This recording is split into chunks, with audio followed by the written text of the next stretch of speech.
రాష్ట్ర ప్రభుత్వం ఎంతో ప్రతిష్టాత్మకంగా చేపట్టిన నూతన ఆరోగ్యశ్రీ స్మార్ట్ కార్డుల లాంచింగ్ కార్యక్రమాన్ని అనకాపల్లి మండలం గోపాలపురం గ్రామంలో మంత్రి అమర్నాథ్ చేతుల మీదుగా ప్రారంభించారు. ఈ సందర్భంగా మంత్రి అమర్నాథ్ మీడియాతో మాట్లాడుతూ రాష్ట్రంలో ఉన్న ప్రతి పేదవాడికి కార్పొరేట్ హాస్పిటల్లో వైద్యం అందాలనే ఉద్దేశంతో దివంగత నేత వైఎస్ రాజశేఖర రెడ్డి ఆరోగ్యశ్రీ పథకాన్ని ప్రవేశపెట్టారని అన్నారు. టీడీపీ ప్రభుత్వ హయాంలో ఆరోగ్యశ్రీ పథకాన్ని నిర్వీర్యం చేశారని మండిపడ్డారు. మన ప్రభుత్వ హయాంలో కార్పొరేట్ హాస్పిటల్లో 25 లక్షల రూపాయల వరకు ట్రీట్మెంట్ చేయించుకునే విధంగా ఆరోగ్యశ్రీలో మరికొన్ని కిడ్నీ, లివర్ ట్రాన్స్ప్లాంటేషన్స్ వంటి కీలక వ్యాధులను చేరుస్తూ కొత్త ఆరోగ్యశ్రీ కార్డులను మంజూరు చేయడం జరిగిందని మీడియాకు వెల్లడించారు.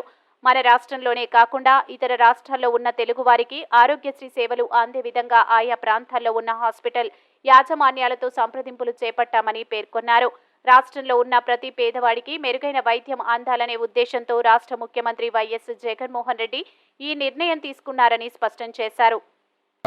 వైఎస్ రాజశేఖర రెడ్డి గారు ప్రారంభించినటువంటి ఆరోగ్యశ్రీ పథకం 2007 సంవత్సరంలో ప్రారంభమైనటువంటి పథకం ఉమ్మడి రాష్ట్రంలో ఉన్నటువంటి పేదవారందరికీ కూడా మెరుగైనటువంటి వైద్యం ప్రైవేట్ హాస్పిటల్లో కూడా అందించేటువంటి దానికి ఈ ఆరోగ్యశ్రీ అనేటువంటి పథకాన్ని ప్రజలకి అందుబాటులోకి తీసుకొచ్చినటువంటి సందర్భాలు మనం చూసాం. కానీ గడిచినటువంటి 12 సంవత్సరాలుగా అంటే 2019 ముందు రాజశేఖర రెడ్డి గారు అమలు చేసినటువంటి పథకానికి 2014లో అప్పుడు అధికారంలోకి వచ్చినటువంటి తెలుగుదేశం పార్టీ తూట్లు పొడిచి కనీసం ఆరోగ్యశ్రీకి సంబంధించినటువంటి బిల్లులు కూడా హాస్పిటల్కి ఇవ్వకుండా ప్రజలకు ఇబ్బంది పెట్టినటువంటి పరిస్థితులు మనం చూసాం.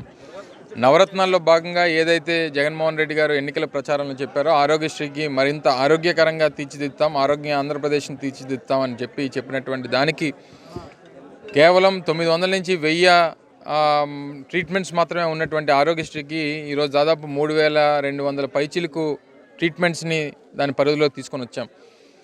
క్యాన్సర్ ట్రీట్మెంట్స్ కూడా కానీ దాదాపు కొన్ని కేసెస్ చూస్తే 27 లక్షలు 30 లక్షలు కూడా ఆరోగ్యశ్రీ ద్వారా వైద్యాన్ని అందించేటువంటి కార్యక్రమం చేస్తూ ఉన్నాం.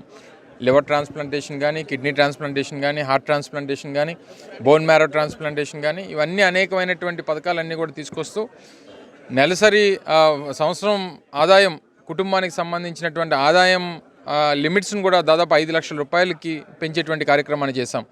అంటే నెల జీతం 40 నుంచి 45 వేల రూపాయలు జీతం వచ్చినటువంటి కుటుంబ సభ్యుడికి కూడా ఆరోగ్యశ్రీ అమలు చేసేటువంటి కార్యక్రమాన్ని ఈ ప్రభుత్వం ముందుకొచ్చింది. దాదాపు 190% మందికి ఇది వర్తింపజేసేటువంటి విధంగా ఈ కార్యక్రమాన్ని చేశాం. దాంతోపాటు 25 లక్షల రూపాయలకి లిమిట్ని పెంచుతూ, అంటే గతంలో కొన్ని లిమిట్స్ ఉండేవి, ఇంత మాత్రమే చేయాలి, ఎంతవరకు చేయాలి, లేకపోతే ఒక కుటుంబ సభ్యుడి కార్డు మీద ఒకరికే చేయాలి అనేటువంటి లిమిట్స్ అన్నీ కూడా గతంలో ఉండేవి. వీటన్నిటిని కూడా తీసుకొస్తూ ఎవరికి ఏ ఇబ్బంది వచ్చినా సరే పూర్తి స్థాయిలో ఈ కార్డు ద్వారా వారికి ఆంధ్రప్రదేశ్ రాష్ట్రంలోనే కాదు ఇటు తమిళనాడు కానీ, కర్ణాటక కానీ, తెలంగాణలో కానీ ప్రముఖ హాస్పిటల్స్ అన్నింటితో కూడా టైఅప్ అయ్యాం. నెట్వర్క్ హాస్పిటల్స్ పరిధిని పెంచాం, అందరికీ అందుబాటులో తీసుకొచ్చేటువంటి కార్యక్రమం చేశాం.